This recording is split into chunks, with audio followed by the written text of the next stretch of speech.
Hey guys, welcome back to my YouTube channel. I am Janine Harry, a communication scientist by profession, here to give you communication tips and self awareness strategies through conversation. So, thank you so much for joining me. And in today's particular YouTube video, I will be discussing procrastination, the truth that no one wants to speak about. Now, as a disclaimer, I want to say that I won't be discussing or giving you tips on how to manage your procrastination. That is something that I will do in another video. In this video, however, I will simply be having an honest conversation about procrastination, which will definitely be beneficial in allowing you to understand why you are actually procrastinating. And for the scope of this video, my discussion will center on an already established overview of procrastination, the truth about procrastination that no one speaks about, and finally, how to navigate this particular truth.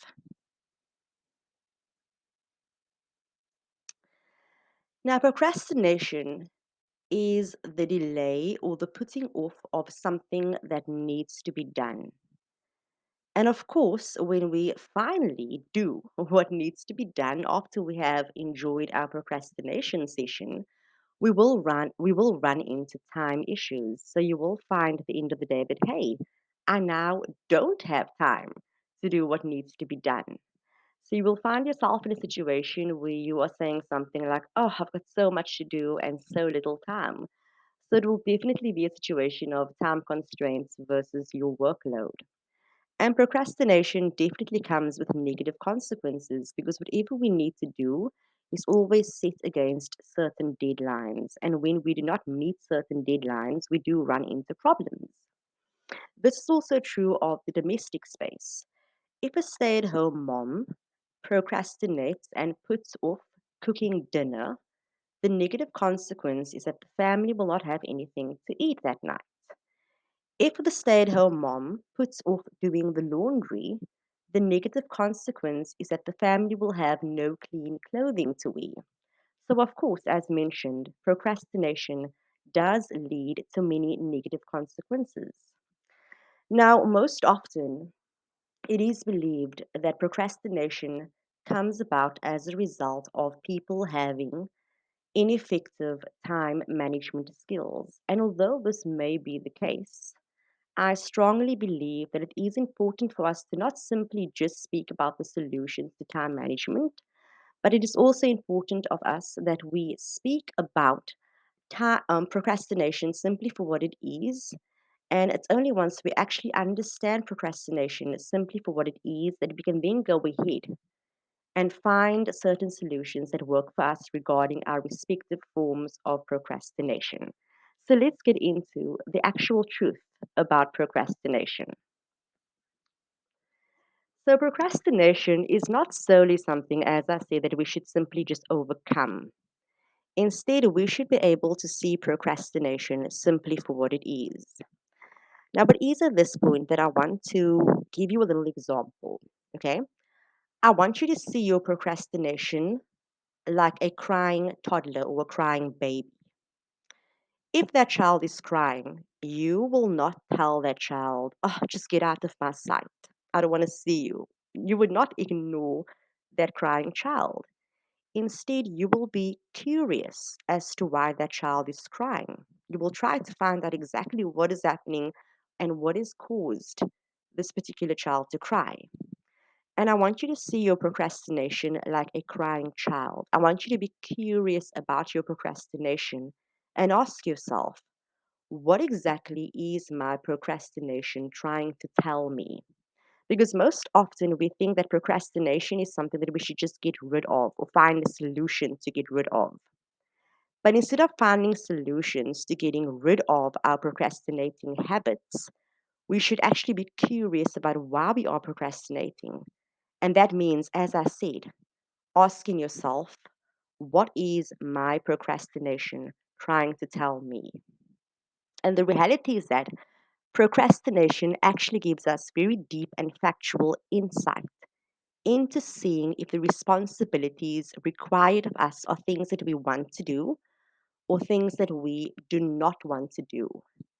And the truth is this: most often we procrastinate because we need to do things that we do not want to do.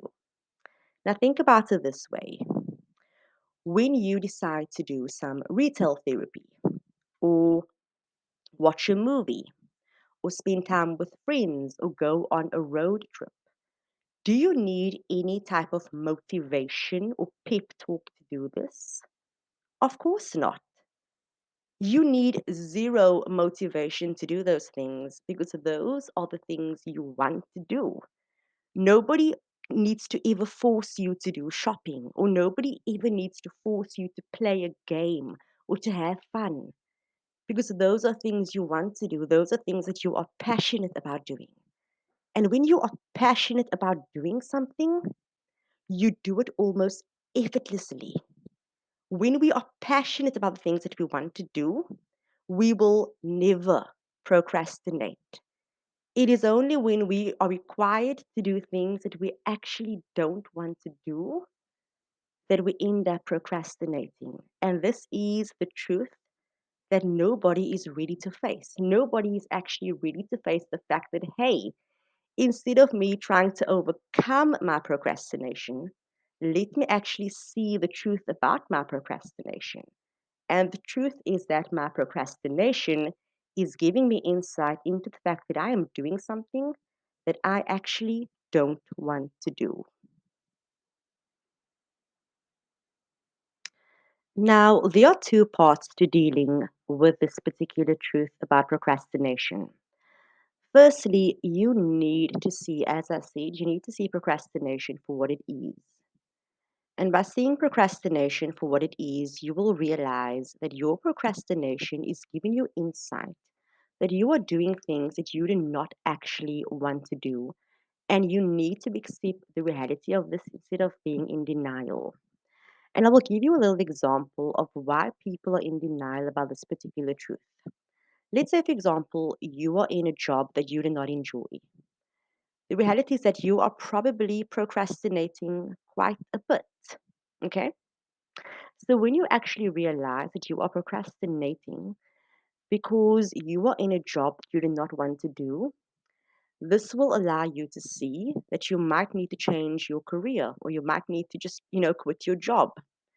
And the thought of changing your career or quitting your job might be extremely unsettling. It might seem quite scary. So instead of seeing the reality that your procrastination is trying to tell you, that you are in a job that you do not want to actually be in, you will just deny this reality and you will try to just somehow overcome your procrastination. The same is true for a student. If a student is studying a particular subject that he or she does not actually want to study, they will find that they are procrastinating and missing out on classes quite often. So, when they actually take a deeper look as to why they are procrastinating and missing out on classes, they will realize that, hey, I'm doing all of these things because I am simply doing a subject I do not want to do, or I simply don't want to be a student.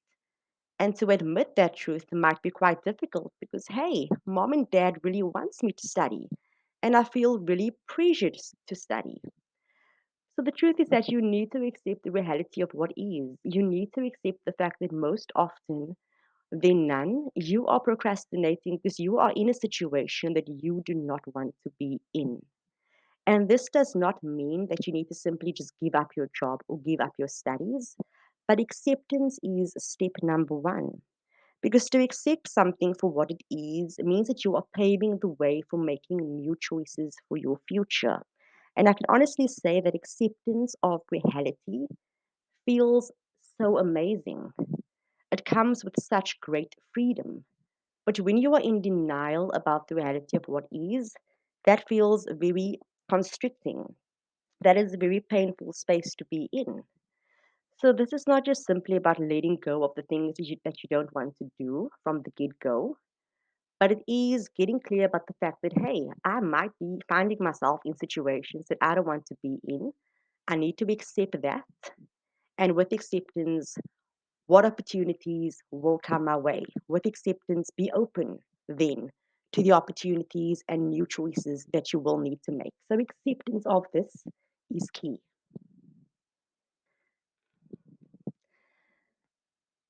Now, there's also a part two to dealing with this particular dilemma. Now, sometimes you may not feel like doing something, but it is still something that you actually want to do. For example, an entrepreneur actually wants to be an entrepreneur because they love the freedom that comes with working for themselves and living their passion. But there are days that entrepreneurs also procrastinate because they are burnt out, they are tired, life happens. So they also find themselves within moments where they are putting off what needs to be done. However, the difference is that they find themselves in situations that they actually want to be in. They actually want to be entrepreneurs. So when you find yourself doing things that you actually want to do, but you still have moments of procrastination, you should always remind yourself of the payoff or reward of what will happen when you actually get things done. Now, a lot of people say that you have to remind yourself of why you got started in the first place. And I don't like that at all because I believe that why you started, that space of why you started is completely different to where you are right now. So it's not about focusing on why you started in the past. It's really getting clear about the reality of what is happening right now and then moving forward from this particular current space that you finally find yourself in. And then finally, if you are procrastinating, it is so important to incorporate a plan that is tailored for you, one that complements your responsibilities. And it is so important for me to just, mention this or to just go into a bit of a discussion about the last point because there is so much information and advice on the internet regarding how to overcome and manage procrastination. But this advice, all these pieces of advice and tips and tricks that exist is not, it's not one size fits all situations because what works for one person might not work for another person. For example, if you are an entrepreneur, you cannot seek advice on how to overcome procrastination by somebody working a 9 to 5. And if you are working a 9 to 5, you cannot seek advice on how to overcome procrastination from an entrepreneur. If you are a student, you cannot seek advice on how to overcome procrastination by a school-going kid. And if you are a school-going kid, you cannot, of course, not, seek advice on how to overcome procrastination from a student. So procrastination tips and tricks and advice, it's out there, it's at your disposal, but not all solutions are tailored for you. So it is so important to incorporate a plan that is tailored for you, one that complements your responsibilities. And that is why, if you are an entrepreneur, it is so important to speak to other entrepreneurs. If you are a student, it's so important to speak to other students or to a lecturer. Okay. Find a plan on how to manage your procrastination that is tailored to your specific respective responsibilities within your life. So I hope that this particular YouTube video was instrumental in helping you see procrastination for what it is. And I hope that it helps you navigate your particular responsibilities within your respective life. And it is at this point that I'd like to leave you with a quote of wisdom, like I always do. And today's quote comes from Corey Mascara, and he says, procrastination is the refusal or inability to be with difficult emotions. I like that. Think about that one.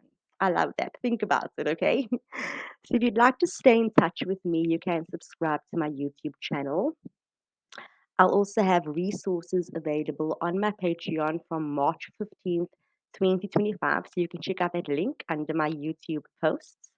You can also follow me on Instagram at Infinia Communications. You can read my blog articles at JanineHarry90.wordpress.com, or you can email me at JanineHarry90 at gmail.com. Till next time, much love.